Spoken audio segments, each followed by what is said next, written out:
آئیے ایک اور مثال میں آپ کو بتا دوں.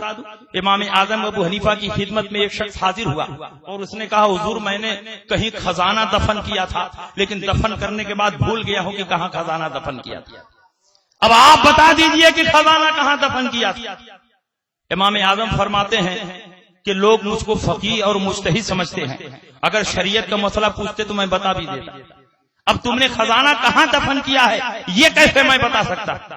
اس نے کہا رے حضور اتنے بڑے عالم ہیں، محدث ہیں، کیا آپ کسی حدیث کی روشنی میں جگاڑ نہیں لگا سکتے؟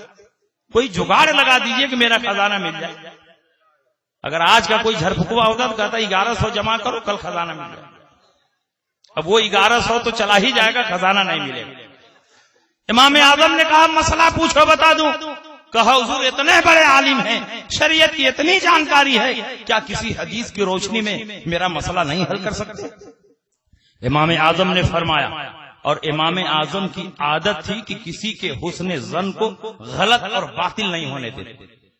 ایک آدمی امام اعظم کوفے کی گلی سے گزر رہے تھے، اس نے اشارہ کرتے ہوئے کہا یہ وہ آدمی ہے جو پوری رات اللہ کی عبادت کرتا ہے.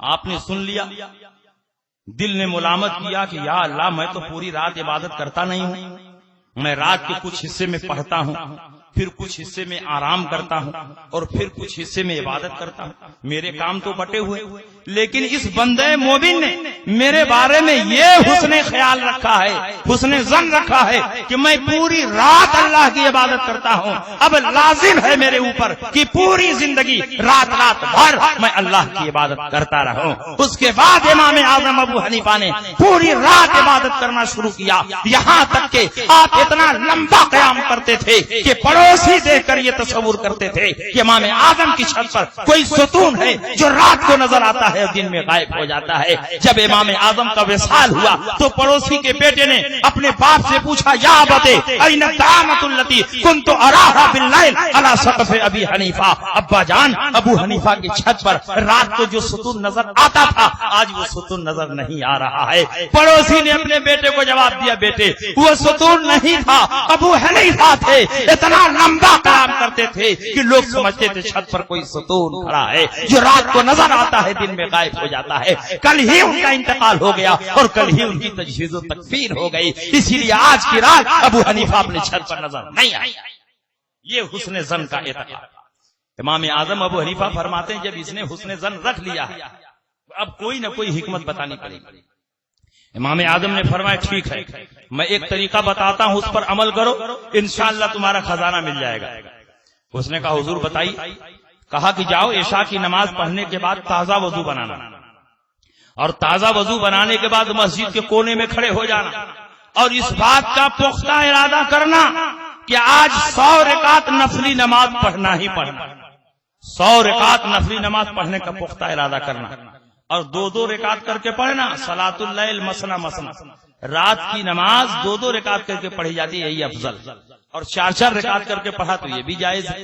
نفل نماز کے بارے میں میں کہہ رہا 2 رکعت کر کے پڑھنا. وہ آدمی کہا چلو بڑا اچھا ہے، اگر رات بھر نماز پڑھنے سے خزانہ مل جائے تو اس میں کیا پریشانی. چلا عشاء کی نماز پڑھنے کے بعد تازہ وضو کیا، مسجد کے کونے میں کھڑا ہو گئے اور ابھی پہلی 2 رکعت کی نیت باندھا تھا. 1 رکعت پڑھ چکا تھا اور دوسری رکعت میں پہنچا. جیسے ہی دوسری رکعت میں پہنچا چھٹ سے یاد آ گیا خزانہ کہاں دفن. اب خزانہ یاد آ گیا تو کون نماز پڑھتا. نیت توڑ تاڑ کر بھاگا، پھاوڑا اٹھایا، کھدائی شروع کی. اللہ کے فضل و کرم سے خزانہ مل گیا. صبح کو امام اعظم کی خدمت میں حاضر ہوا، کہا حضور بہت اچھا آپ نے نسخہ بتایا، ہم کو 100 رکعت پڑھنا بھی نہیں پڑا اور خزانہ مل گیا. تو کہا کچھ بتاؤ تو کیا ہوا، کچھ ہم بھی سنیں سمجھیں. کہا حضور کیا ہوتا جیسے جیسے آپ نے کہا ویسے ہی میں نے کی. عشاء کی نماز پڑھنے کے بعد تازہ وضو کیا، مسجد کے کونے میں کھڑا ہو گیا، پختہ ارادہ کیا کہ 100 رکعت نفلی نماز پڑھنا، اور ابھی پہلی 2 رکعت کی نیت باندھا تھا. 1 رکعت پڑھ چکا تھا اور دوسری رکعت میں پہنچا تھا. جیسے ہی دوسری رکعت میں پہنچا جھٹ سے یاد آ گیا خزانہ کہاں دفن. کہا یاد آ گیا تو کیا کیا تم نے. کہا حضور کیا کرتا، خزانہ ہی کے لیے تو نماز پڑھ رہا تھا. جب خزانہ مل گیا یاد آ گیا تو نیت توڑ تاڑ کے پھاوڑا تلاش کیا. اور اس کے بعد خدائی شروع کیا تو اللہ کے فضل و کرم سے خزانہ مل گیا۔